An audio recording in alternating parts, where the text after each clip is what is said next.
The International Federation of Red Cross and Red Crescent Societies (IFRC) said they were outraged at evidence of fraud found in Guinea and Sierra Leone, stressing they had zero tolerance for fraud and are committed to full transparency and accountability to our partners and the communities we stand with. In a press release, the IFRC explained that an internal investigation into the organization's handling of more than $124 million (€106 million) during the 2014-2016 epidemic, which saw more than 11,000 people killed in Sierra Leone, Liberia and Guinea, had revealed the findings. Red Cross workers are alleged to have defrauded more than $6 million of funds. This fraud must not in any way diminish the tremendous courage and dedication of thousands of volunteers and staff during the Ebola response who worked tirelessly to save countless lives and support families. Red Cross volunteers played a critical role in ending the West Africa outbreak. Teams of volunteers provided treatment and care and took responsibility for burying the disease's victims, preventing as many as 10,500 additional cases, the IFRC said.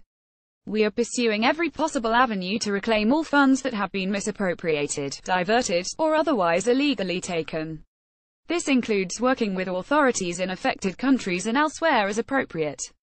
Major fraud in Sierra Leone and Guinea. The IFRC said it was working with Sierra Leone's Anti-Corruption Commission to investigate and legally pursue any persons involved after discovering likely collusion between former IFRC staff and employees of a bank in Sierra Leone that led to a potential financial loss of 2.13 million Swiss francs (€1.8 million, $2.9 million). The Associated Press news agency reported it is believed the money was lost where the bank improperly fixed the exchange rate at the height of the epidemic.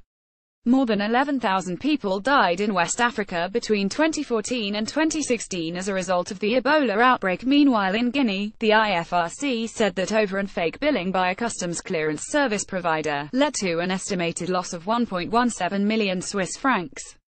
The IFRC stressed that it remained committed to holding all those involved in any form of fraud to account, and to reclaiming all misappropriated, diverted, or otherwise illegally taken funds. A hasty response to the outbreak in 2014, the IFRC had to respond to the massive outbreak of the disease, which initially erupted in Guinea and quickly spread to Sierra Leone and Liberia. The international aid response to the Ebola epidemic, which the IFRC referred to as among the most complex in recent humanitarian history, was initially considered to be slow. But once funds were made available, they were reportedly dispersed quickly in the rush to purchase supplies and get aid workers into the field. In response to the deadly outbreak, IFRC and other humanitarian organizations rapidly established and expanded offices, deployed staff, and procured significant stockpiles of medical and operational supplies, the IFRC said in the press statement. The IFRC added it was strengthening its efforts to fight corruption, including the introduction of cash spending limits in high-risk settings. It said it also planned to send trained auditors along with emergency operations teams. The Ebola virus may be contained in West Africa, but reports earlier in the year of isolated cases reported in the Democratic Republic of Congo continue to keep the region on edge.